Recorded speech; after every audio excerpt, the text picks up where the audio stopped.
Lakini mara nyingi sana wale ambao wanawekeana mikataba ya kimizimu mara nyingi sana huleta madhara, yani huwekeana mikataba kwa ajili ya wao waonekane kuwa ni mashababi rasmi katika hali ya aina moja au nyingine.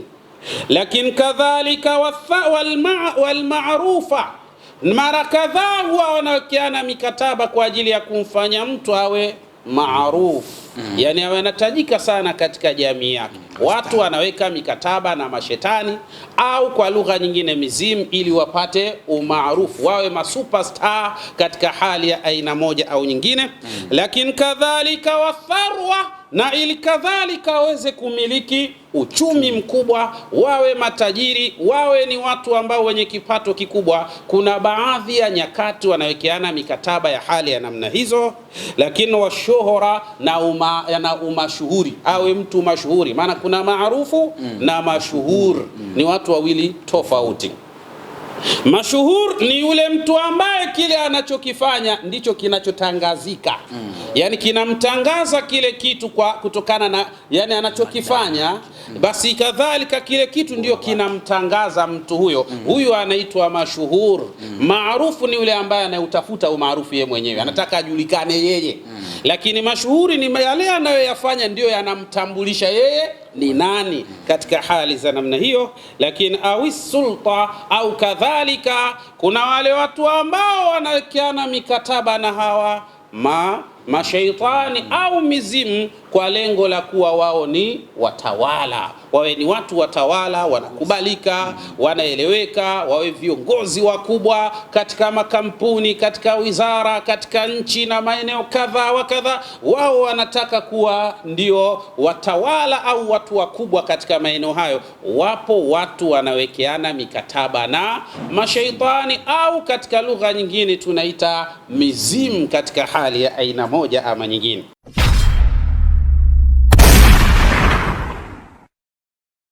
Assalamu alaikum wa rahmatullahi wa barakatuh. Naam, ndugu mtazamaji na mfuatiliaji wetu wa Jukwaa la Dr. Said na Sheikh Yusuf Diwan Al-Ghazali, leo ni siku nyingine tena na wakati mwingine tunaungana katika jukwaa, na ikiwa sambamba litawaliwa na Sayyid na Dr. Sheikh Yusuf Diwan Al-Ghazali. Hasa mada mezani ni kwenda kutazama mikataba na hatari ya hiyo mikataba ya mizimu katika maisha na afya ya mwanadamu, namna gani ambavyo mikataba hii ya mizimu inaweza kuwa ni hatari sana katika familia, ukoo au jamii fulani ambayo imejihusisha na mizimu hiyo. Na yote kwa yote tutayapata hapa kwake Dr. Said na Sheikh Yusuf Diwan Al-Ghazali. Nikwambie tu jukwaa linafanyika hapa Mbagala Kizuiani, barabara kuelekea jeshini, kila Alhamisi ifikapo majira ya 6 mchana, lakini mpaka 7-8 hivi inakuwa tamati. Lakini yote kwa yote ofisi yetu inapatikana hapa Mbagala Kizuiani, barabara kuelekea jeshini, na huduma zipo kila siku kuanzia majira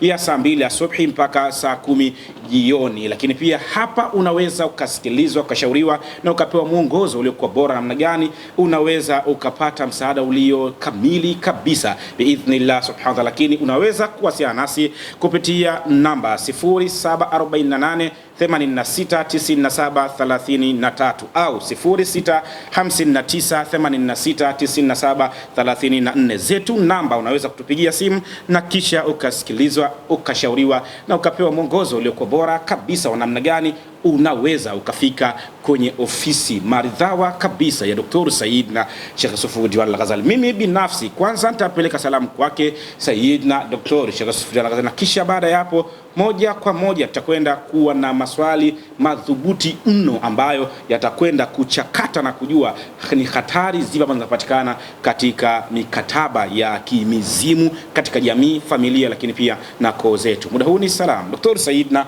Sheikh Yusuf Diwan Al-Ghazali. Assalamu alaikum wa rahmatullahi wa barakatuh. Wa alaikumus salam wa rahmatullahi wa barakatuh. Naam, yu hali gani Dr.? Wallahi hali namshukuru Allah tabaraka wa taala, na hasa ukizingatia tuna afya tele, nishati ya kutosha, Hivyo hatuna budi kabisa kusema alhamdulillahi rabbil alamin. Na bila shaka we ambaye ni mwanafunzi wetu wa jukwaa la Dr. Sayyidna Sheikh Saifuddin Al-Ghazali, unaweza kuona namna ambavyo Dr. Sayyidna Sheikh Saifuddin Al-Ghazali alivyo na hari na nguvu ya kutosha kabisa kukuletea taaluma inayohusika na mikataba hii ya kimizimu inakuwaje, hatari zake, lakini ni vipi unaweza ukabaini mikataba ipo ndani ya familia yako, ukoo wako au jamii yako, lakini pia familia kwa ujumla wako. Nataka tukaanzie hapa. Dr. Sayyidna Sheikh Saifuddin Al-Ghazali, tulitazama katika kipindi kilichomalizika, tulitazama mizimu ni nini, lakini tukaona namna ambavyo mizimu ilivyo ni hatari. Sasa swali langu la msingi, tumekuwa tukisikia inazungumzwa mikataba ya kimizimu, lakini kwa bahati mbaya sana tumejikuta kwamba tunasikia neno mikataba na ya mizimu, lakini mikataba yenyewe hatujui inakuwa katika hali ya namna gani. Lakini yote kwa yote, ni vipi sasa tukishabaini mikataba ipo, ni zipi alama ambazo zinaweza kutujuza kwa alama hizo kwamba familia hii ama ukoo huu ama jamii hii imekwisha kumbwa moja kwa moja na hatari ya mikataba itokanayo na mizimu? Naam. Al-akhi Sheikh Hussein bin Diwan, ya Allah, bila shaka wala wasiwasi kabisa, mikataba ya mizimu ni vitu hatari sana. Kimaarifa tunasema al-ittifaqu shaytaniya au al-ittifaqu al-ashbah, kwa maana mikataba ya hawa viumbe wanaoitwa mashaitani, lakini kadhalika katika lugha nyingine wanaita mizimu, ni katika mikataba ambayo iliyo hatari sana sana, na hasa katika afya na maisha ya bin adam. Tunasema halafu wattifaqu baina shakhsin bashariyin wa baina shaytanin au ruhin shariratin yabi'u ash-shakhsu ruhahu fi muqabil khidmati shaytaniya. Kimaarifa tunasema halafun au ittifaqun, kwa maana viapo au kadhalika makubaliano, baina shakhsin bashariyin, baina ya wanadamu, wa baina shaytan, au na baina ya mashaitani, yani mwanadamu pamoja na mashaitani. Hawa wanapofanya muwafaka, kwa maana wanapofanya makubaliano katika masala yao, au ruhin shariratin, au tunayoita yale mapepo yenye shari, au kwa lugha nyingine mizimu na balaa zao katika hali za namna kadha. Hii mikataba inapofanyika kunatokea nini? Yabi'u shakhsu ruhahu fi muqabil khidmatin shaytaniya. Bila shaka mwanadamu anaweza kujikuta anauza roho yake kwa sababu ya mikataba ambayo waliowakekeana baina ya wanadamu pamoja na mizimu, na hasa katika nyakati zijazo mtu anaweza kupoteza roho yake, anaweza kuuza roho yake katika hali za namna hiyo. Watatanawau tabi'atu hadhihi alkhidmat bihasbi alhikayati au alqissa, lakini kadhalika na vile vile masala haya ya mizimu na madhara yake yanakuwa tofauti tofauti, hasa kutokana na makabila, lakini kadhalika kutokana na mataifa, lakini kadhalika vile vile kutokana na mazingira, na hasa kutokana na taratibu za habari au matukio mbalimbali yanayokwenda sambamba katika jamii hizo au katika mataifa hayo au katika makabila hayo, katika wanaukoo wa hali ya aina moja au nyingine. Walakinaha tashmulu aghlabuha ashaba, lakini mara nyingi sana wale ambao wanawekeana mikataba ya kimizimu mara nyingi sana huleta yani huwekeana mikataba kwa ajili ya wao waonekane kuwa ni mashababi rasmi katika hali ya aina moja au nyingine. Lakini kadhalika walmaarufa, mara kadhaa huwa wanawekeana mikataba kwa ajili ya kumfanya mtu awe maarufu, yani awe anatajika sana katika jamii yake. Watu wanaweka mikataba na mashetani au kwa lugha nyingine mizimu, ili wapate umaarufu, wawe masuperstar katika hali ya aina moja au nyingine. Lakini kadhalika watharwa, na ili kadhalika waweze kumiliki uchumi mkubwa, wawe matajiri, wawe ni watu ambao wenye kipato kikubwa. Kuna baadhi ya nyakati wanawekeana mikataba ya hali ya namna hizo. Lakini washuhura na umashuhuri, awe mtu mashuhuri, maana kuna maarufu na mashuhur, ni watu wawili tofauti. Mashuhur ni yule mtu ambaye kile anachokifanya ndicho kinachotangazika, yani kinamtangaza kile kitu kwa kutokana na yani anachokifanya, basi kadhalika kile kitu ndio kinamtangaza mtu huyo. Huyu anaitwa mashuhur. Maarufu ni yule ambaye anautafuta umaarufu yeye mwenyewe, anataka ajulikane yeye. Lakini mashuhuri ni yale anayoyafanya ndio yanamtambulisha yeye ni nani katika hali za namna hiyo. Lakini awi sulta au kadhalika, kuna wale watu ambao wanawekeana mikataba na hawa mashaitani au mizimu kwa lengo la kuwa wao ni watawala, wawe ni watu watawala, wanakubalika, wanaeleweka, wawe viongozi wakubwa katika makampuni, katika wizara, katika nchi na maeneo kadha wa kadha. Wao wanataka kuwa ndio watawala au watu wakubwa katika maeneo hayo. Wapo watu wanawekeana mikataba na mashaitani au katika lugha nyingine tunaita mizimu katika hali ya aina moja ama nyingine. Wa fi hadhihi alhala, katika hali ya namna hii, fa innaha la tazalu tu'tabaru safqatun khatira, bila shaka haya hutambulika na kujulikana ya kwamba ni mikataba iliyo hatari sana.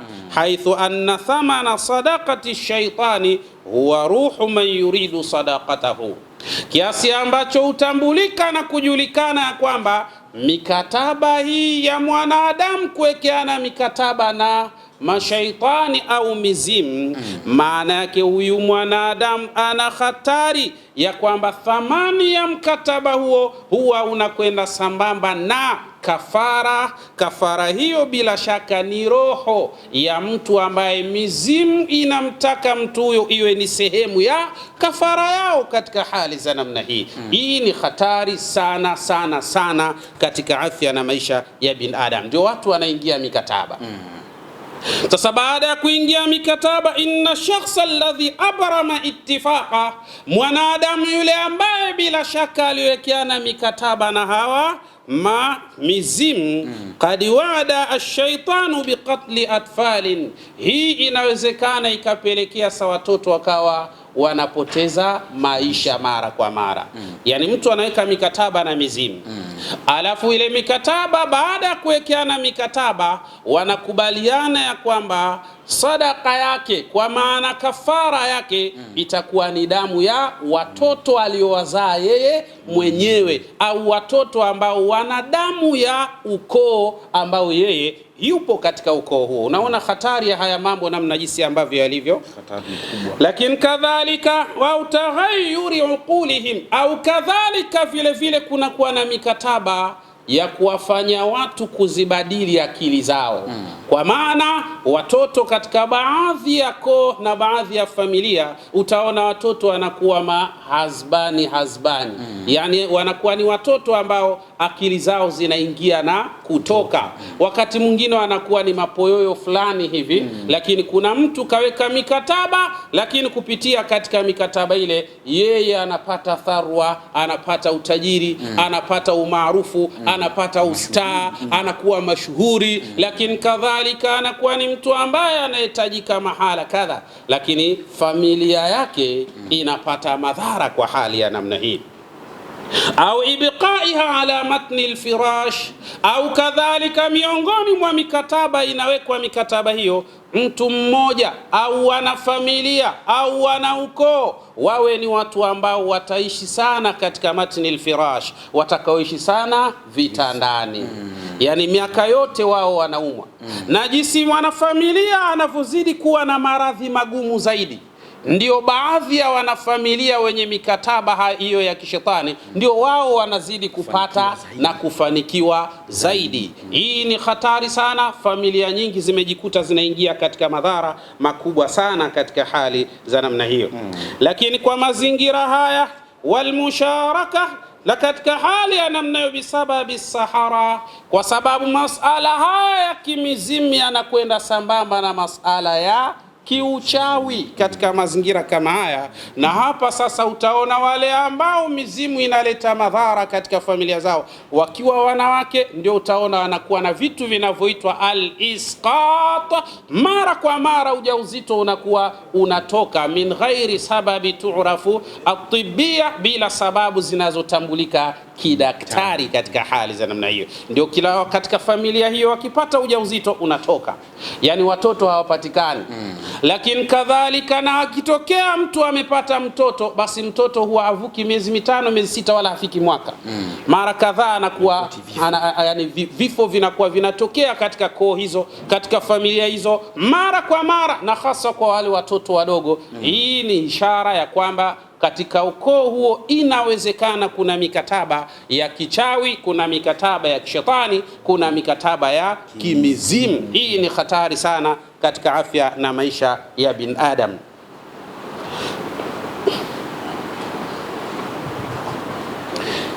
Lakini kadhalika kad yakunu al-ittifaqu imma shafawiyan au kitabiyan.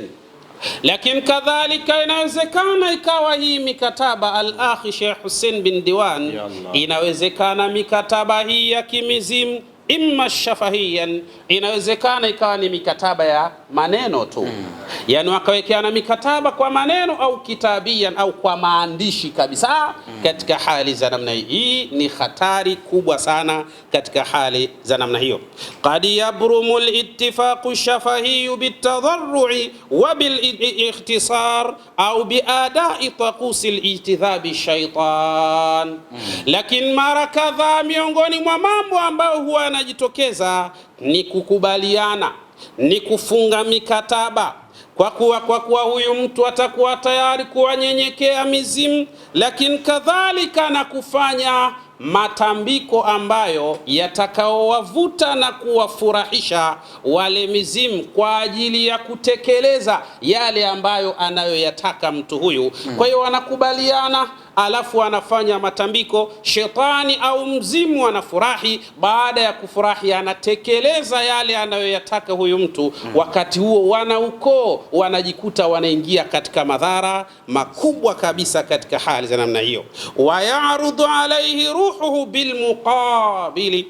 Lakini mtu huyu sasa inawezekana katika nyakati zijazo akawa ni mtu ambaye anahatarisha maisha yake katika mazingira kama haya. Hatari iko hapa, al-akhi Sheikh Hussein bin Diwan. Iko hivi, kuna baadhi ya koo na baadhi ya familia zimejikuta zimeingia katika madhara haya ya mizimu.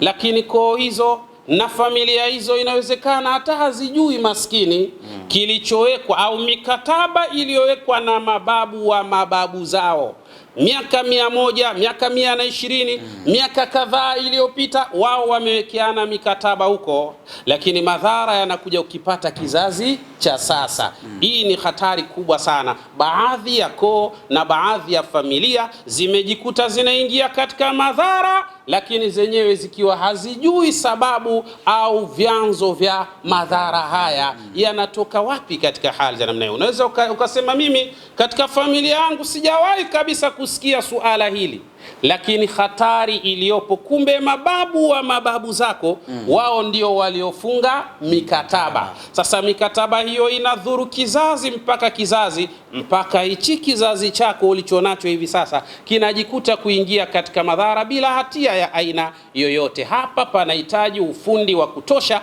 wa kutegua matego haya ya kimizimu, ili watu wabaki kuwa katika hali iliyokuwa sawasawa biidhnillah subhanahu wa ta'ala. Panahitaji maarifa, panahitaji ujuzi na stepu za msingi, namna gani utakanyaga ili kutegua zile yale madhara ya kimizimu. Na hili si jambo la kulikurupukia hata siku moja, ni jambo hatari sana, linahitaji maarifa, linahitaji utulivu na kuliendea kwa taratibu zake biidhnillah subhanahu wa ta'ala. Sasa basi, Hii mizimu inaacha nini katika wanaukoo na wanafamilia miaka na miaka? Wayatruku atharan, na bila shaka huwa vinaacha athari mbaya kabisa.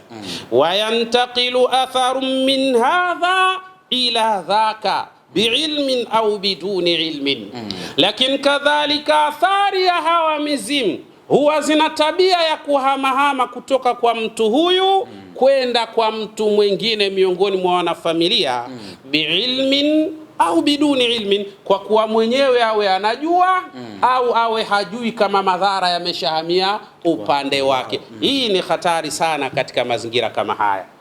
Bwana, bila kusahau, unaweza kuona ni kwa namna gani ambavyo mizimu ilivyo ni hatari sana, hasa katika familia na koo zetu. Wengi tunajikuta tumeingia katika mtego wa masala ya kimizimu, lakini hatujui vyanzo vya mizimu wenyewe ni vimefanyika lini, mikataba imesainiwa mikataba ya namna gani, lakini madhara tunaishi nayo kila kukicha, na tunaripoti matukio mengi. Tunapata kwamba wakati mwingine unapigiwa simu unaambiwa, bwana, mimi tokea nimeingia katika ndoa, nina zaidi ya watoto 6, lakini kila napofikia miezi 9 basi mimba yangu itaharibika, na nikijibatika kujifungua basi mtoto hamalizi miezi 6 atafariki. Hivyo na zaidi ya watoto 6 tayari nimekwisha poteza. Kumbe huenda hii ni miongoni tu mwa madhara yanayotokana na mikataba iliyofanywa na mizimu, ambayo huenda wewe hapo ulipo haujui hata mizimu wenyewe mikataba ilifanywa mwaka gani, kwa mazingira gani. Lakini kumbuka kwamba inafanya katika njia mbili tu. Kwanza ni njia ambayo inayotokana na maandishi ama kwa makubaliano ya kisauti, bana tutafanya 1 2 3, na ukifanya tu basi tayari umekwisha furahisha na wao wanakufanyia majambo yako. Ila sumu inapokuja ni pale tu yanapoanza madhara, kama namna ambavyo tumejaribu kusikia. Naam, al-akhi Sheikh Hussein bin Diwan, ya Allah, nafikiri haya lazima kwanza tuwaeleze watu katika mkasa ambao tumewahi kwenda kufanya katika ardhi ya Bahrain. Ndugu zangu, mizimu ni vitu hatari sana. Na lau kama utaona katika ukoo au familia yako haya tunayoyasema yamedhihiri na yapo, basi chukua juhudi za maksudi kabisa kuhakikisha unafanya jitihada za tegua haya matego ya kimizimu, ili wewe na familia yako pamoja na ukoo wako mbaki kuwa salama biidhnillah subhanahu wa ta'ala. Ndugu zangu, kulitokea jambo katika ardhi ya Bahrain. Kuna mtu mmoja ambaye yeye ni mtu wetu wa karibu sana sana sana. Siku moja yeye alipata kuwa na ndugu yetu mwingine huyu ambaye yeye ni mtu ambaye anaishi katika ardhi ya Bahrain. Huyo ndugu yetu yeye madhara ambayo yaliyoipata familia yake, alikuwa na mkewe. Kila wanapofanikiwa kupata mtoto, basi mtoto yule hazidi miezi 6, basi mtoto yule atakufa tu katika mazingira ajabu. Watoto 4 wameondoka katika mazingira hayo. Yule bana ikawa pale nyumbani wanapolala usingizi, zinawajia ndoto za ajabu, ndoto za makaburini. Wapo katika makundi ya watu wamevaa nguo za rangi moja, wanafanya michezo pale kama wanacheza ngoma, wengine wanakula pale. Yani ni matukio ambayo yamekuwa wanafamilia wanaota sana mandoto ya namna hiyo. Lakini wakati huo ikawa huyu bwana na makampuni yake, siku baada ya siku mambo yanazidi kuwa magumu, yani mambo yanaharibika mara kwa mara. Lakini kadhalika pale nyumbani kunakuwa na mizozo mikubwa sana baina yake na mkewe, kiasi ambacho yule bwana anachanganyikiwa. Ni mtu mwenye nafasi, lakini anavurugikiwa na majambo mpaka anashangaa hii hali ni hali ya namna gani. Ndugu yetu yule anasema akajaribu kwenda kwa mashekhe wa aina mbalimbali huko Bahrain, akatoka akaenda mpaka Saudia, kafanya umra pale, akakutana na baadhi ya mashekhe wakamfanyia visomo, mashaallah. Kisha baada ya hapo akirejea pale nyumbani, jambo liko pale pale. Sasa anashangaa, mimi nimekwenda mpaka umra, namlilia Mwenyezi Mungu, nimekutana na mashekhe kule wamenifanyia visomo, lakini nimerejea mambo yangu magumu vile vile.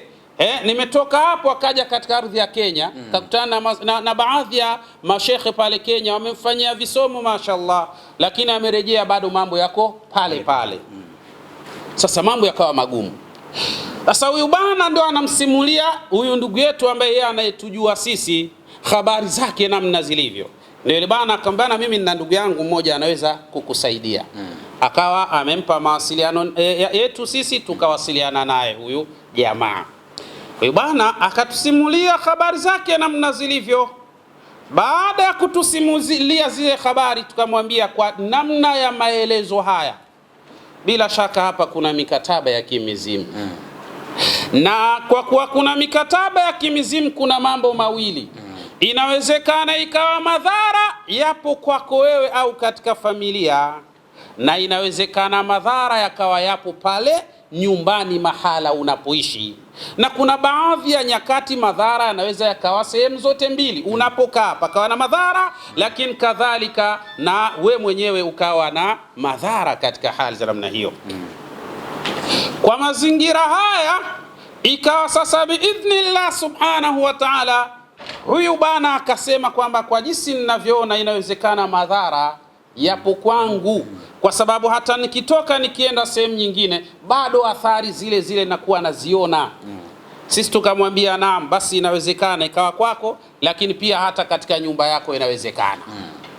Akasema sasa tunafanyaje? Tukamwambia hili swala namna lilivyo, kuna mambo ambayo lazima sisi tufike ulipo ndipo yafanyike kwa ufasaha, na kuna mambo ambayo lazima wewe hapo ulipo uje pale tulipo sisi ili tuweze kuyafanya mambo kwa ufasaha. Yapo mambo mengine yako hivyo, yani lazima we uwepo maeneo husika ndipo unaweza ukalifanya jambo katika ufasaha. Tena shekhe, katika hili jambo mimi binafsi nilichompenda huyu bwana, kwanza ni mtu ambaye anajiongeza sana. Sahihi. Kwa sababu baada ya kumwambia tu lile sala kwa namna ambavyo alivyokuwa na hamu ya kutokana na huu mtihani, basi shekhe kwa kweli alitumia ule msemo, alidharau alichoambiwa kwa kujua nacho kitafuta. Sahihi kabisa.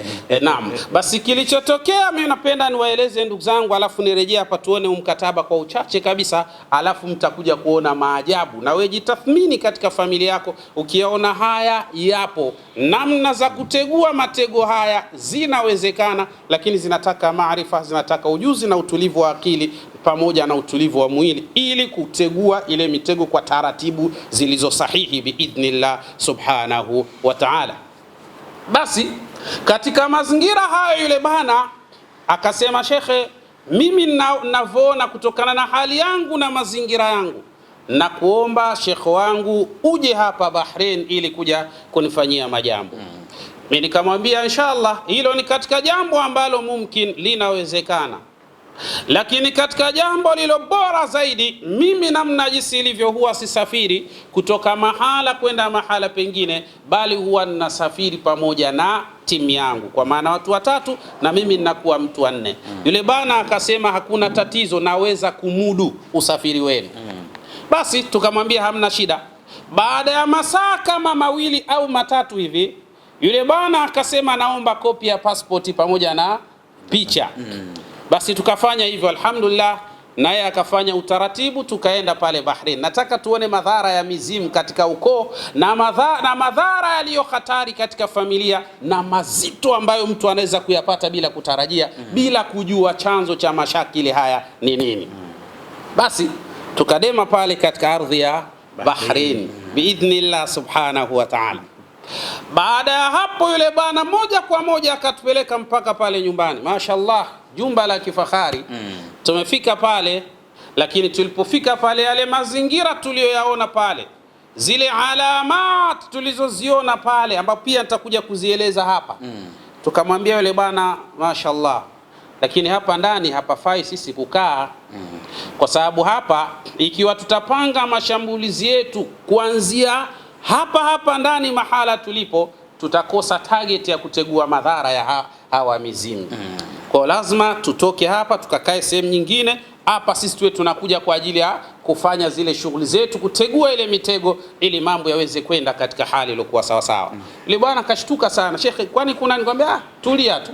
Wewe umetuleta si kufanya kazi, basi tuache sisi tufanye kazi biidhnillah. Akasema basi sawa, mna shaka. Katupeleka katika apartment fulani hivi, tukakaa pale.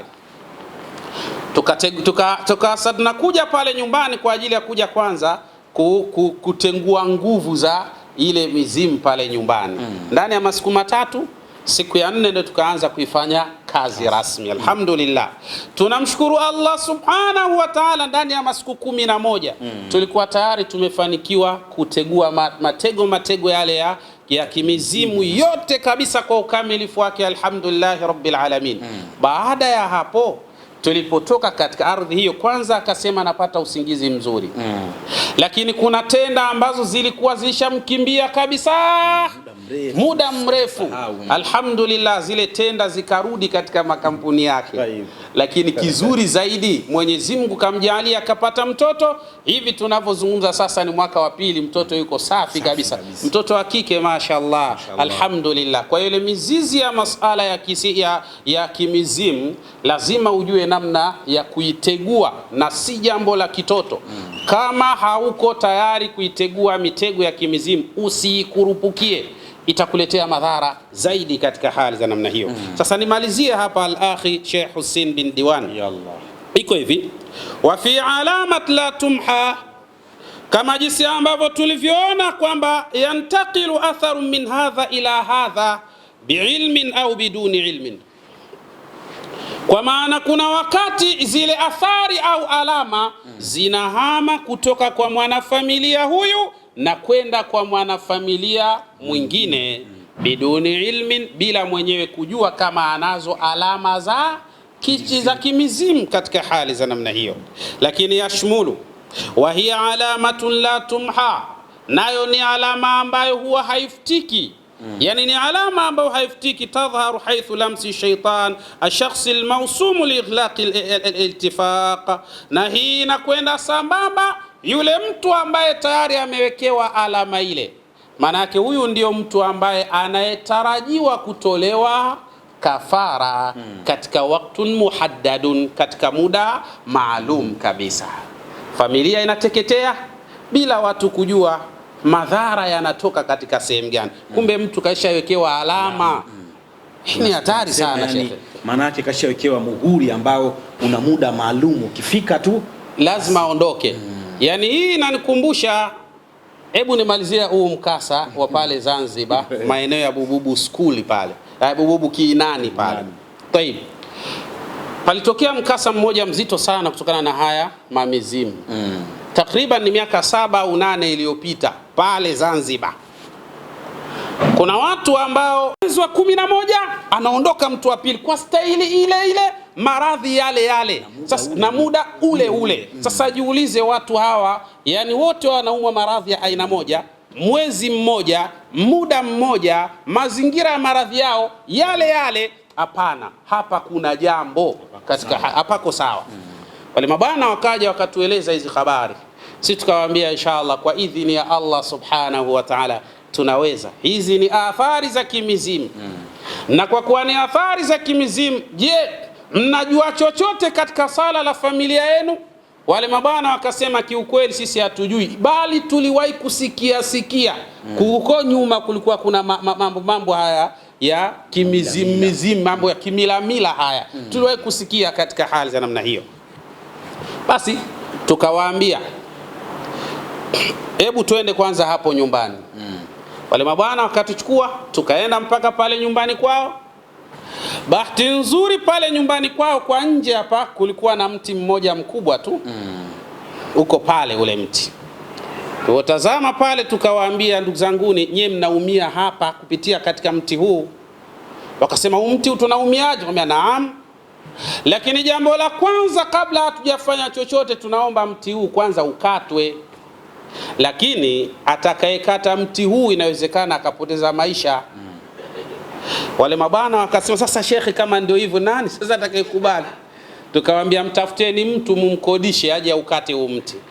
Lakini kabla hajaja kuukata huu mti tunawaombeni mleteni kwanza kwetu tumfanyie dua, tumfanyie dua za kinga huyu asije kupata madhara. Wao wakasema basi sawa, wakamtafuta mtu mmoja bila kumwambia kwamba pale kuna nini. Baada ya hapo yule mtu baada ya kumwambia hivyo basi akaja pale tukamfanyia visomo ndani ya masiku 3. Kisha baada ya hapo tukamwambia nenda kaukate ule mti.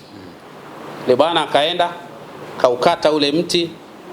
Cha ajabu, wakati anaukata ule mti umekatika kabisa, tukamwambia naam, kinachotakiwa sio kukata tu, ni kung'oa kabisa ile mizizi yake uweze kuondoka kabisa ule mti. Basi ile bana wakati anang'oa sasa ile mizizi chini ya mti ule, katikati ya ile mizizi wakakuta kuna mtungi, lakini ndani ya ule mtungi una damu mbichi kabisa, kama vile ile damu mtu kauawa leo, au kama vile ile damu imekingwa leo katika hali kwa muda huo. Sahihi kabisa. Basi yule bwana akashtuka sana, na baada ya hapo ile aliokata yule mti wallahi alikaa ndani muda wa miezi 3 mpaka miezi 4, mgonjwa hajiwezi katika hali hizo, lakini baadaye Mwenyezi Mungu akampa afya, akarejea katika hali iliyokuwa sawa sawa biidhnillah subhanahu wa ta'ala. Vuta picha, lau asingefanyiwa dua ya aina yoyote ingekuwaje?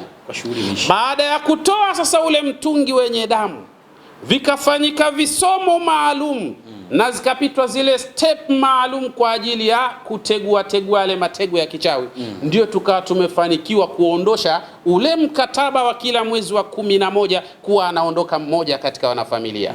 Watu wakawa hawaamini, wanausubiria saa mwezi wa 11 waone ataondoka nani. Alhamdulillah, mwaka huo ukapita. Wakasubiri mwaka wa 2 ukapita, mwaka wa 3 akasema alhamdulillah, tunamshukuru Allah tabaraka wa taala, ametunusuru na balaa hili la hawa mizimu. Kwa hiyo unaweza kujikuta unapata madhara, naingia katika mambo mazito kabisa, lakini kumbe tayari kuna mikataba ya kimizimu ndio ambayo inapelekea nyinyi kujikuta mnaingia katika hatari. Namaliza kwa haraka hapa. Sasa masala haya yani hii mikataba inakuwaje? Inakuwa hivi: ala raghmi min zami fi ba'd al-awqat annahu kana yanbaghi kitabatu al-ittifaqi kamilan bidami al-insan. Mara kadhaa hii mikataba huwa inaandikwa na watu wakikubaliana katika mikataba hii ya kishaitan au ya kimizimu kwa kutumia damu ya mwanadamu, damu ya mtu. Tena mwanadamu mwenyewe ni ule mwanaukoo, lazima achane sehemu kidogo ya mwili wake pap, alafu ile damu inayotoka ndio wanaingia nayo mikataba. Wallahi ni hatari sana hivi vitu, na ndio maana Mwenyezi Mungu Subhanahu wa Ta'ala akapiga marufuku, alam a'had ilaikum ya bani adama alla ta'budu ash-shaytana innahu lakum aduwwun mubin. Shetani ni adui, hata kama atafanya mazuri ya namna gani wewe unayoyaona kama mazuri, jua huu ni mtego tu, kwa mbele huko kuna balaa ambalo unakwenda kukutana nalo katika mazingira kama haya. Lakini wayakunu al-ittifaqu an yanjaha bimalin, na hapa sasa itakuwa huyu mwanadamu ayanjaha bimalin, ya kwamba ile mikataba anatoa damu yake, ishara ya kwamba watadhuru familia yake, watadhuru ukoo wake, kwa faida yake mali iweze kupatikana. Lakini sasa kuna wengine katika wanaukoo, hakuna hata mwanaukoo mmoja mwenye hali nzuri, lakini pia wapo ndani ya mikataba. Wenye hali nzuri ni wale waliowekeana naye mikataba na wakawa na hali nzuri na wakafia huko. Baada ya hapo sawa, wanaukoo wote wamekuwa ni mafakiri, ni malofa, hawana wanachoshika, kikaenda kwa mikataba iliyowekwa na mtu ambao wao aliofanikiwa yeye katika zama hizo, na hayupo, alishafariki katika muda mrefu. Hii ni hatari sana ndugu zangu, jichunguzeni vizuri. Wakati mwingine mna sababu zote za kufikia katika malengo, lakini mikataba yenu inawadhuru. Hebu tegua haya madhara ili mambo yaweze kwenda vizuri biidhnillah subhanahu wa ta'ala. Lakini wa irdin, wakati mwingine inakuwa mikataba ni kwa ajili ya mtu apate cheo wa shuhra na umaarufu, wa yushtaratu sadaqatu dammi al-insan athnaa muddati kadha, na imeshartiwa katika makubaliano ya mikataba hiyo lazima kuwe na kafara ya damu ya mwanadamu katika muda kadhaa, kama tulivyoona katika mkasa wa watu wa Zanzibar. Kila mwezi wa 11 lazima mtu aondoke tu katika hali za namna hii. Ni hatari sana ndugu zanguni katika mazingira kama haya. Lakini kadhalika kuna baadhi ya mikataba midogo yenyewe sasa wanaweza wakatumia hibrun ahmar, wino mwekundu tu ukawa unatosha kuwekeana mikataba na hawa mizimu au mashaitani, wino mwekundu tu. Mfano mambo madogo madogo, kuna mtu haoi au haolewi katika wanafamilia, jamani mwacheni aoe au aolewe, basi ni tumikataba tudogo tudogo utu wanawekeana kwa bihibrin ahmar, kwa wino mwekundu tu. Lakini kadhalika kuna wale masala ya mikataba mingine ya mutawasita, labda mtu apati kazi, hiyo wanawekeana mikataba kwa damu ya mnyama tu katika mazingira. Wewe ni hatari sana ndugu zanguni, mikataba ya kimizimu inayokula wana familia ni hatari sana katika afya na maisha ya binadamu. Kuwa makini sana ndugu yangu, fanya uchunguzi katika familia yako, jichunguze wewe mwenyewe. Lau utayaona haya tunayoyasema yapo katika familia yako, chukua hatua za maksudi biidhnillah subhanahu wa ta'ala. Kwa kweli ni hatari, panahitaji taaluma ya kutosha kutegua masala haya, panahitaji ujuzi wa kutosha kutegua masala haya. Biidhnillah khairi iko mbele yetu kwa hurma na utukufu wake Allah tabaraka wa taala. Basi mimi niseme tu kwamba itoshe kukwambia kwamba leo tumeangalia mikataba hii tokanayo na mizimu ama mashaitani ambao ni hatari sana, hasa wakijana kuingia katika familia yako. Kubwa zaidi ni namna ambavyo wewe hapo ulipo unaweza kuchukua fursa na nafasi ukaanza kujitafiti hapo ulipo ili kuweza kubaini je, familia yako imekumbwa na madhara tokanayo na mizimu ama la, na kama ndio nini cha kufanya. Jambo la kwanza kabisa niweze kukwambia ni kwamba mizimu hii si kila mtu anaweza akafanyia, kwa sababu kanuni yake ilivyo inatakiwa ukianza usiishie katikati. Maana yake inatakiwa uanze jambo katika mikakati yake, njia zake, zile hatua zake uweze kulimaliza kwa ukamilifu, ingawa si rahisi kama baadhi ya watu wanavyofikiri na kudhani kwa maana zote ni jambo jepesi kabisa. Mimi nikwambie tu kwamba ikiwa utahitaji kuona kwamba kwa maelezo haya mimi kwangu yametosha, basi fursa unayo, unaweza tu kuwasiliana nasi kupitia namba unaziona hapo, na kisha baada ya hapo ukapewa mwongozo ulio bora kabisa wa nini kifanyike, kwa utaratibu gani ili kheri ziweze kupatikana. Mimi sina la ziada zaidi hapo, nikwambia tu endelea kubaki nasi katika jukwaa hili la Sheikh Sufyan Al-Ghazali. Lakini pia yote kwa yote unaweza kuwasiliana nasi kupitia namba simu 0748 86 97 33 au 06 59 86 97 34. Zetu namba unaweza kupiga simu ili kusikilizwa, kushauriwa na kupewa mwongozo uliokuwa bora kabisa. Kheri nyingi zitapatikana. Mizimu haina nafasi katika familia zetu, koo zetu na katika shughuli zetu kwa ujumla wake biidhnillah subhanahu wa ta'ala. Ndugu zangu, bila shaka leo kama kawaida ilivyo, hii tunayo dawa yetu mujarrab kabisa inaitwa Haqqul Mujarrab. Haqqul Mujarrab ni katika dawa ambayo imechukulia umaarufu wa hali ya juu na hivyo kuondosha athari ya masala ya kichawi ambayo yamekuwa yakiwasibu watu wengi katika hali za aina moja au nyingine. Al-akhi Sheikh Hussein bin Diwan, kuna mtu mmoja yeye alisumbuliwa sana na maradhi ambayo almustaasiya, yani kila anapokwenda hospitalini anaambiwa ana maradhi mapya. Mara anaambiwa figo zako zinakaribia kufeli, mara anaambiwa ini linapoteza mwelekeo, mara anaambiwa moyo umetanuka. Basi ili mradi yale maradhi yote mazito anaambiwa anayo yeye. Yule bwana akawa anachanganyikiwa sasa. Mwishoni alipoona tangazo letu la dawa yetu ya Haqqul Mujarrab, akasema hapana, acha na mimi niwasiliane na shekhe ili tuone namna gani naweza na mimi nikapata dawa hii. Huenda Mwenyezi Mungu amejalia ponyo kupitia katika dawa hii. Alhamdulillah. Ndugu yetu huyu akafanya utaratibu, yeye anaishi Arusha, lakini tukawasiliana naye akafanya utaratibu, basi dawa yake Haqqul Mujarrab haraka sana ikaenda katika ardhi ya Arusha. Subhanallah.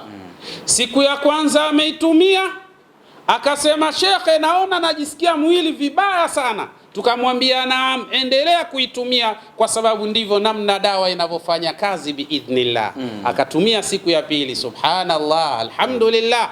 Anasema alikwenda haja, wakati amekwenda haja alitoa mapande ya damu. Mapande hayo ya damu yamekuwa kama jinsi ambavyo unavyoona maini namna yalivyo. Lakini kisha baada ya hapo, alhamdulillah, ikawa ndio sababu ya ponyo yake, sababu ya kupata afya, yuko safi kabisa. Umwambii kitu kuhusiana na haqqul mujarrab biidhnillah subhanahu wa ta'ala. Sasa wewe unasubiri nini? Wewe ambaye una maradhi yasiyotambulika na kueleweka, inawezekana umepigwa masala ya kichawi. Haqqul mujarrab ndio mujarrab, jurriba miraran wa saha, imefanywa majaribio sana na manufaa yake ni makubwa kabisa biidhnillah subhanahu wa ta'ala. Wewe ambaye una mashaka mazito au una ndugu yako ana mashaka mazito, mwambie ndugu yako biidhnillah, yule mkombozi wa kutatua masala ya kichawi na madhara ya aina kadha wa kadha yuko hapa, na hii ni haqqul mujarrab. Huko katika ardhi ya Ulaya na Amerika huko ndo usiseme. Haqqul mujarrab anapasua anga tu na mambo yanazidi kuwa mazuri, alhamdulillah rabbil alamin. Jipatie haqqul mujarrab, nawe utatuambia mujarrab biidhnillah subhanahu wa ta'ala. Unajua kuna usemi unasema, la tas'ali tabiba ani dawai fas'ali almujarrab. Siku zote usimuulize daktari dawa yako inafanyaje, la, fas'ali almujarrab, bali uliza ile ambayo imefanyiwa majaribio na mambo yakaenda sawa biidhnillah subhanahu wa ta'ala. Haqqul mujarrab ni mujarrab kwa ajili yako biidhnillahil karim. Ipate sasa, mambo yatakuwa mazuri biidhnillah subhanahu wa ta'ala. Kama hilo halitoshi, tunayo sasa ile kiboko ya viboko. Hii ni mkono wa Idi. Mkono wa Idi ni mujarrab sana kufanya we mwanamume kuwa imara katika kuliendea tendo la ndoa. Kuna mtu ametumia mkono wa Idi, sasa ana uwezo wa kwenda mara 6 mpaka mara 7 yaumian, ndani ya siku moja mwanaume ana perform vizuri biidhnillah subhanahu wa ta'ala. We babaisha tu uibiwe mkeo na wahuni, lakini kama utaki kuibiwa mkeo na wahuni, basi tumia mkono wa Idi ambao bila shaka ni mujarrab sana. Huu mkono wa Idi sio booster bana. Hii inatibia tatizo kabisa, na wewe unakuwa imara zaidi biidhnillah subhanahu wa ta'ala. Unajua mwanamume namna jinsi ambavyo alivyoumbwa ni lazima, yani ni kama jinsi ambavyo wewe unavyoweza kuiona hydraulic, ndivyo alivyoumbwa mwanamume biidhnillah subhanahu wa ta'ala. Lazima jeki bana ifanye vizuri ili mambo yaweze kwenda vizuri. Tunaita ukitumia mkono wa Idi, basi utakuwa mlingoti chuma, bendera chuma, na hata upepo nao unaweza ukawa chuma. Uliza sana hii, alafu utaambiwa matokeo yake biidhnillah subhanahu wa ta'ala. Yani hata uwe na miaka 80, wewe tumia mkono wa Idi, alafu utajiona namna jinsi ambavyo unaweza kuwa kama kijana, una perform vizuri biidhnillah subhanahu wa ta'ala. Mkono wa Idi ndio habari ya mjini biidhnillah subhanahu wa ta'ala. Mkono wa Idi. Lakini kadhalika hapa tunayo prostate. Hii prostate ni tezi, ni dawa kwa ajili ya matibabu ya tezi dume bila ya upasuaji, kwa sababu tezi dume ni maradhi hatari sana. Katika kila wanamume 4 waliotimiza umri wa miaka 50, basi kuna mmoja kati ya hao 4 anasibiwa na maradhi ya tezi dume. Tezi dume ni maradhi ambayo yanaongoza kwa kuua wengi miongoni mwa wanamume. Sasa kupata tezi, dawa hii ni mujarrab sana kwa ajili ya kumaliza mashaka hayo. Hatari yake iliyo kubwa zaidi kwa yule ambaye bila shaka anaweza kusibiwa na athari na maradhi ya tezi dume. Lau kama mtu utafanyiwa amaliyatul jarahia, masala ya operation, inawezekana ukapoteza utendaji kabisa wa kuliendea tendo la ndoa. Na inawezekana kupitia amaliyatul jarahia, masala ya operation, ukawa ni mtu ambaye unatokwa na mkojo bila kuuziwia. Lakini kadhalika inawezekana ukapoteza utendaji ukawa yope moja kwa moja. Lakini kadhalika haqqul mujarrab jurriba miraran wa saha. Kadhalika hii ambayo inaitwa prostate ni mujarrab sana kwa ajili ya kutibia athari na mashakili haya ya tezi dume bila ya kupasua, bila ya madhara ya kwenda haja ndogo bila kujitambua, lakini kadhalika bila ya kuwa katika hali ambayo itakupelekea ushindwe kabisa kuliendea tendo la ndoa. Bila shaka itumie prostate nawe uweze kutibika kwa ufasaha, lakini kadhalika bila ya upasuaji, bila ya madhara biidhnillah subhanahu wa ta'ala. Lakini kadhalika tunaye hapa huyu arramad, kwa maana huyu ni mujarrab sana kwa ajili ya usalama wa macho yako. Wewe ambaye una tatizo la macho, hauoni vizuri, dhu'ful basar, kwa maana uoni wako umekuwa dhaifu.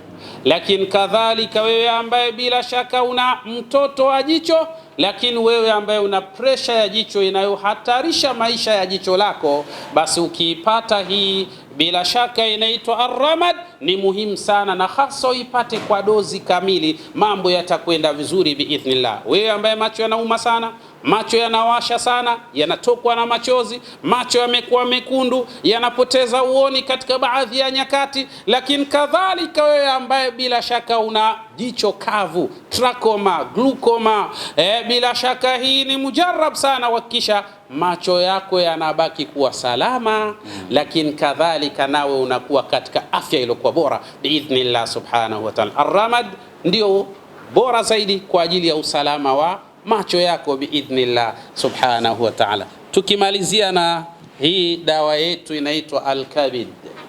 Hii Al-Kabid ni mujarrab sana kwa ajili ya wale wenye tatizo la hepatitis A, B na C, kwa maana virus katika sehemu ya ini la huyu mwanadamu.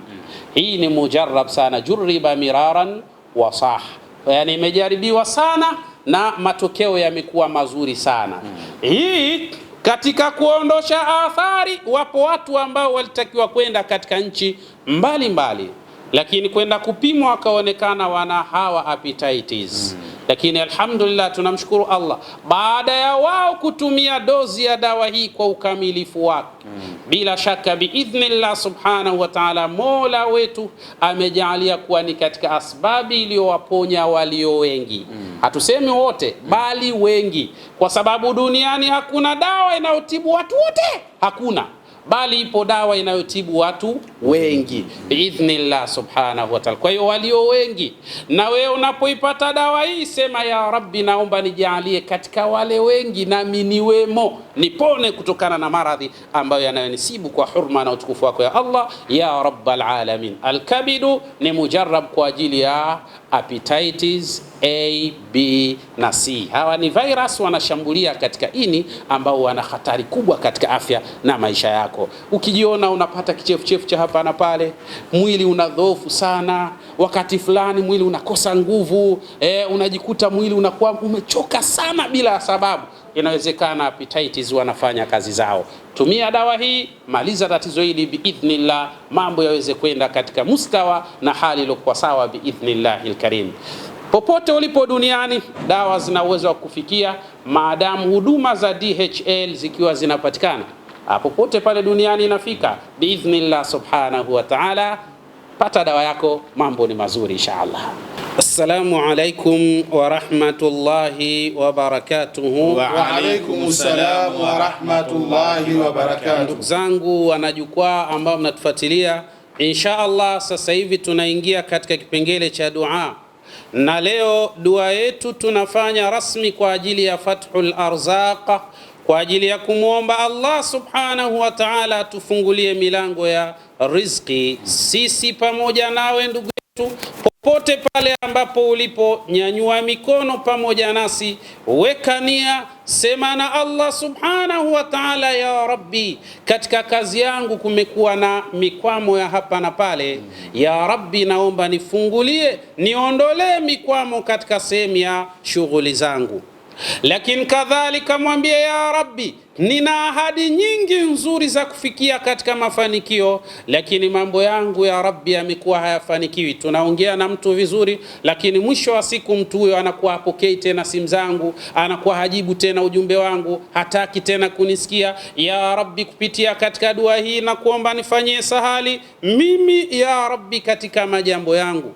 Lakini kadhalika ukiwa ni mtu ambaye bila shaka unalo jambo zuri ambalo unaliendea lakini lina feli hapa na pale, sema na Mwenyezi Mungu, ya Rabbi nifungulie milango ya riziki zangu, ya Rabbi nifanyie wasaa, kwa maana nifanyie wepesi katika riziki zangu ya Rabbi, na kama riziki yangu umeikadiria iwe kwa uchache, kwa hurma na utukufu wako ya Allah, naomba ifanye riziki hiyo iwe kwa wingi biidhnika wa izzatika wa jalalika ya Allah ya Rabbal alamin. Twende katika dua, tuseme na Allah kwa yaqini na imani madhubuti. Mola anajibu dua, Mola anasikia dua, na bila shaka Mola wetu ni msikivu na atatujibu dua yetu biidhnillah subhanahu wa ta'ala. Twende samama katika dua, weka nia, sema na Allah, kisha tuingie katika dua. Allahumma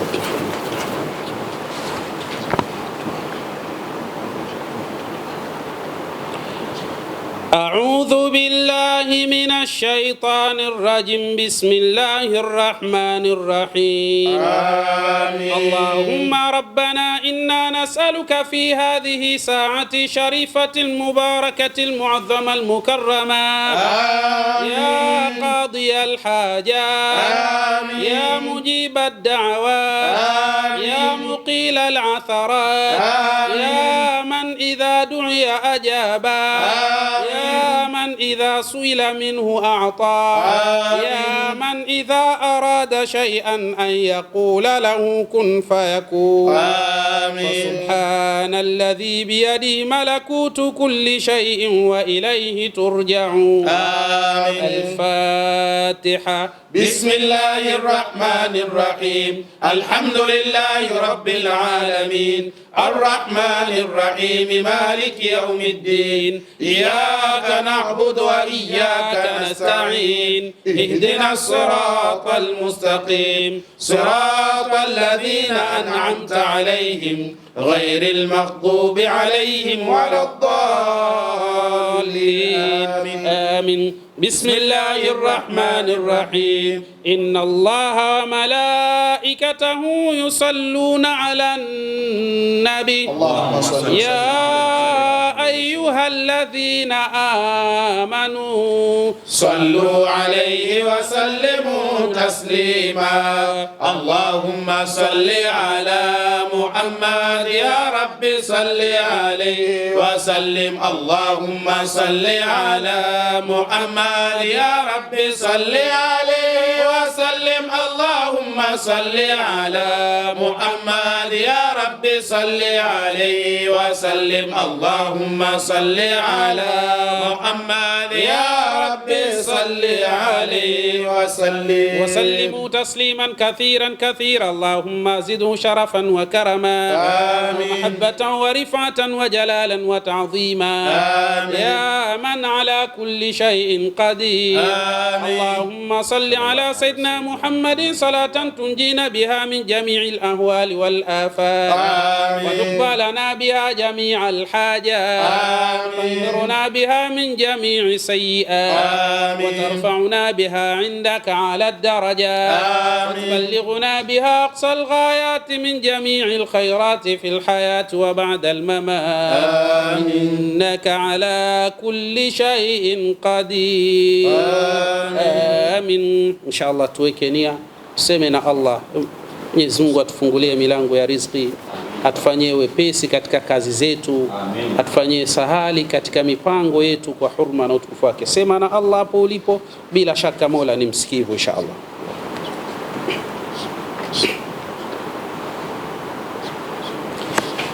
بسم الله الرحمن الرحيم. آمين. يا الله يا لطيف ارزقنا رزق الخير. يا الله يا رزاق ارزقنا رزق الخير. يا الله يا رزاق ارزقنا رزق الخير. بسم الله الرحمن الرحيم. آمين. بسم الإله وحمده حمد الأبر. آمين. أرجوك يا عدل الإغاثة والظفر. آمين. متوسلا بالاسم الأعظم بل بكل اسم أتى لله نصا أو خبر. وكذا بأسماء سمت مكنونة بعلم لم يدرها إلا الأبر. يا ربي يا الله يا ذا الجود يا غوثاه يا رحمن عز المصطبر. أنت الرحيم بنا فيا ملك أغثي. نصر يا قدوس دمر من كفر. أنت السلام المؤمن البر المهيمن والعزيز مغيثنا بحرا وبر. يا الله يا رزاق ارزقنا رزق الخير. يا الله يا رزاق ارزقنا رزق الخير. يا ربي يا جبار يا متكبر يا خالق الأكوان يا باري البشر. يا مصور غفار يا قهار ويا وهاب ويا وهاب يا رزاق هبنا ما أسر. مولاي يا فتاح فرج كربنا. أنت العليم بحالنا يا خير بر. يا قابض يا باسط يا خافض يا رافع أنت المعز لمن جأر. أنت المذل لمن بغى أنت السميع لمن دعا أنت البصير بمن مكر. يا ربي يا حكم واغثنا بالرضا والجود يا عدل انتقم ممن غدر. يا الله يا رزاق ارزقنا رزق الخير. يا الله يا رزاق ارزقنا رزق الخير. أنت اللطيف بنا خبير بالذي قد همنا جد يا حليم لك المفر. أنت العظيم ومن تعالى شأنه. أنت الغفور كذا شكور لمن شكر. أنت العلي إلهنا أنت الكبير. حفيظنا أنت المقيت من افتقر. يا حسيب ويا جليل ويا كريم ويا رقيب ويا مجيب من انتصر. يا واسع الجود اكفنا أنت الككي. كذا الودود مجيد وصف قد بهر. يا باعث أنت الشهيد الحق والرب. الغيور وكيل من رام الضرر. يا الله يا رزاق ارزقنا رزق الخير. يا الله يا رزاق ارزقنا رزق الخير. أنت القوي فيا متين فقونا. أنت الولي حميد من قام السحرا. يا ربي يا محصي ويا مبدي الورى. أنت المعيد لنا ومحيي من دثرا. ومميت حي دائم قيوم واجد واجد ماجد صمد تعالى فاقتدرا. واحد أحد وقادر مقتدر. أنت المقدم من تنصل واعتذر. أنت المؤخر من تكبر أو بغى. يا أول يا آخر يا من قهر. يا ظاهر يا باطن والي ويا متعال. منان ومنان وبر. يا الله يا رزاق ارزقنا رزق الخير. يا الله يا رزاق ارزقنا رزق الخير. تواب منتقم عفو منعم. أنت الرؤوف بمن كبى بمن عثر. يا مالك الملك انتصر يا ذا العلا. يا ذا الجلال أغث ويا رب الظفر. يا مقسط يا جامع يا مغني.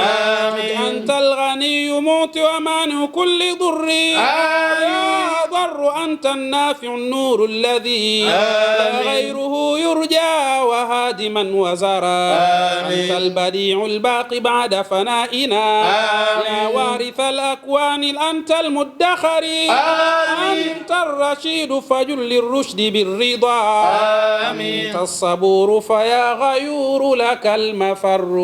يا الله يا رزاق ارزقنا رزق الخير يا الله يا رزاق ارزقنا رزق الخير يا الله يا رزاق ارزقنا رزق الخير يا الله يا رزاق ارزقنا رزق الخير. الفاتحة. بسم الله الرحمن الرحيم الحمد لله رب العالمين الرحمن الرحيم مالك يوم الدين إياك نعبد وإياك نستعين اهدنا الصراط المستقيم صراط الذين أنعمت عليهم غير المغضوب عليهم ولا الضالين آمين. الحمد لله رب العالمين ثم الصلاة والسلام على خير الأنبياء والمرسلين. اللهم ربنا آتنا في الدنيا حسنة وفي الآخرة حسنة وقنا عذاب النار برحمتك يا أرحم الراحمين. نسألك اللهم بحق بسم الله أولنا لكنا رحمن نرحيم وسي مثالك وجنا لك ديان نشتكي ضعف الحال بأمراض وفقدان تقبل يا منان يكن فاكن يا ربي كلا لنا حاجة mpenali ya Rahman, umkidhie na haja mambo yawe sahalan, umjaalie na faraja kila wakati abadan. Taqabbal ya Mannan yakun fakun. Ya Rabbi, wenye kutaka watoto wajaalie atfali. Ya Rabbi, waondolee majuto wawe ni wenye nawali. Ya Rabbi, wapate wengi watoto wenye khairi na akili. Taqabbal ya Mannan yakun fakun. Ya Rabbi, jaalia shifa kwa kila mwenye maradhi. Dua inayofaa imfaayo mwenye maradhi, iwe kwake ni shifa kama sunna na faradhi. Taqabbal ya Mannan yakun fakun.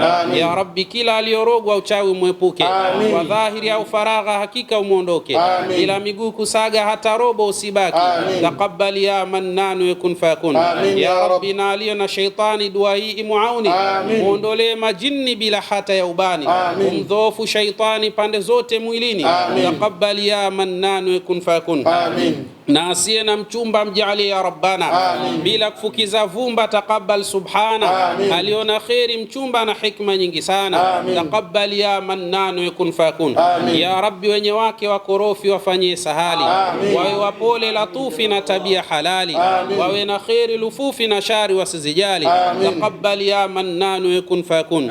Ya Rabbi, kila aliye na mume mkali kama pilipili, awe baridi tamami sio kama bulbuli, akunjue uso ndimu furaha kwa kila hali. Taqabbal ya Mannan yakun fakun.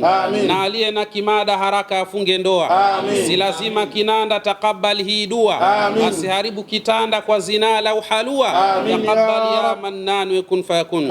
Ya Rabbi, na asiye na kazi waijua nia yake, maisha yachuuze wala asiwe mpweke, matajiri wamtake kama yupo peke yake. Taqabbal ya Mannan yakun fakun. Ya Rabbi, kila aliona kazi malipo ayapate, na cheo kilicho wazi majuto yasimpate, umpandishe na hadhi na heshima ipate. Taqabbal ya Mannan yakun fakun. Ya Rabbi, tujail mapenzi tupendane Islam. Ya Allah, tuondole ushenzi tupate nyingi salam. Ya Rabbi, tujail nyingi izzi katika Dar es Salaam. Taqabbal ya Mannan yakun fakun. Ya Rabbi, warehemu wazazi wetu kadhalika mashekh zetu, na pia babu zetu na hata bibi zetu, aidan jirani zetu na waislamu wenzetu. Taqabbal ya Mannan yakun fakun. Allahumma inna nas'aluka masail al-arifin fajib da'awatina bila raddin wala diddin wala niddin innaka la tukhlifu al-mi'ad. Innama amruhu idha arada shay'an an yaqula lahu kun fakun. Wa subhana alladhi biyadihi malakutu kulli shay'in wa ilayhi turja'un. La hawla wala quwwata illa billahi al-'aliyyi al-'azim. Wa sallallahu ala sayyidina Muhammadin nabiyil ummi wa ala alihi wa sahabatihi wa sallim. Walhamdulillahi rabbil alamin. Amin amin amin ya rabbal alamin. Inshallah.